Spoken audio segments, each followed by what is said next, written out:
Maggie had been exceptionally gifted since childhood. During her infancy, she already showed extremely high architectural talent. She looked forward to getting praise from her teacher, but the teacher kicked down her building with foot. He wanted every child to meet his expectations, so he didn't want Maggie to be creative. Welcome to the real world, baby. Maggie was very sad, but she didn't give up because of this. She soon built another beautifully designed structure. The extremely jealous teacher kept sabotaging her work. He also warned her not to be too ostentatious. Smart Maggie then switched the blocks to sugar cubes, but the teacher poured hot coffee on them. Maggie's creativity became more and more abundant. She used simple structures to build complex architecture, yet she was repeatedly suppressed by the teacher. Mediocrity rules! This day was parent day at the daycare. The teacher warned Maggie not to perform in front of the parents, but Maggie thought this was an opportunity, so she built a skyscraper at the parent meeting. The teacher set up a court trial for Maggie. He didn't advocate anyone standing out from the crowd, and he said that such people would be eliminated by everyone. Looking at the children in front of her, Maggie took out her pacifier and cleared her throat. This was the first time she had spoken. She said that she wasn't living to get others' approval. She lived for herself, that she might achieve things that are the glory of all humanity. She firmly believed that she would definitely achieve her dreams. After speaking, she stretched and fell into a dream. In the blink of an eye, Maggie had grown up. She became a world-renowned architect. Her buildings also became one of the world's wonders. And at the top of this building was a daycare center. Here, the children could freely pursue their own dreams. Maggie, get away from there! Bad baby! Homer opens Burns' wine cellar. They sneak in together. Lenny worries and says this constitutes illegal trespassing. What's the worst thing he could do?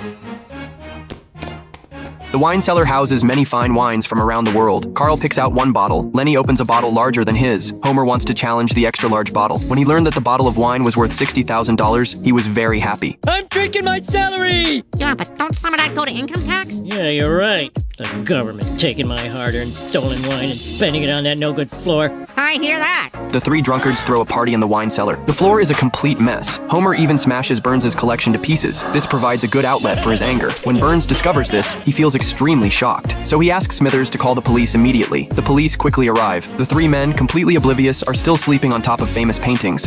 All right, step away from the old masters and kick them over here. At this moment, Lou notices a painting on the wall. It's exactly the famous painting stolen from the museum in 1990. The police chief hopes Burns can provide a reasonable explanation. Burns immediately panics. Seeing him stammer and hesitate, the police chief immediately orders Lou to handcuff him. Under everyone's watchful eyes, Burns is loaded into the police van. The crowd finally gets the chance to condemn him. Bart grabs tomatoes and runs out, but Marge doesn't allow him to do this. Before she finishes speaking, Homer runs out holding a pumpkin. Facing Marge's questioning, Homer has to claim the pumpkin is his lunch, so Marge makes him eat it all. Eat my lunch? Yes, enjoy. Okay, I will. Bon appetit. Okay!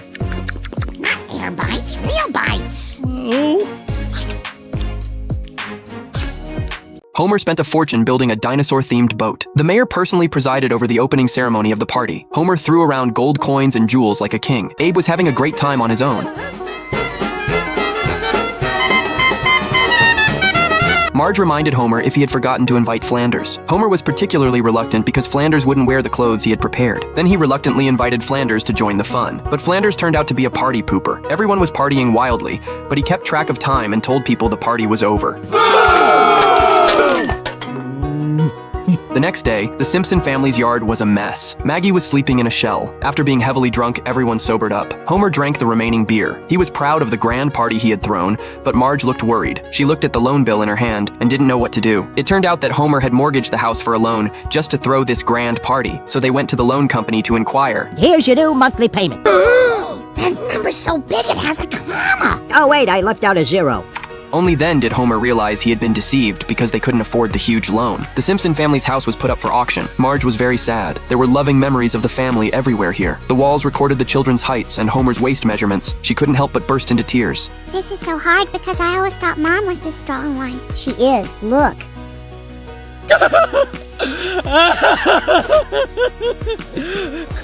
Goodbye.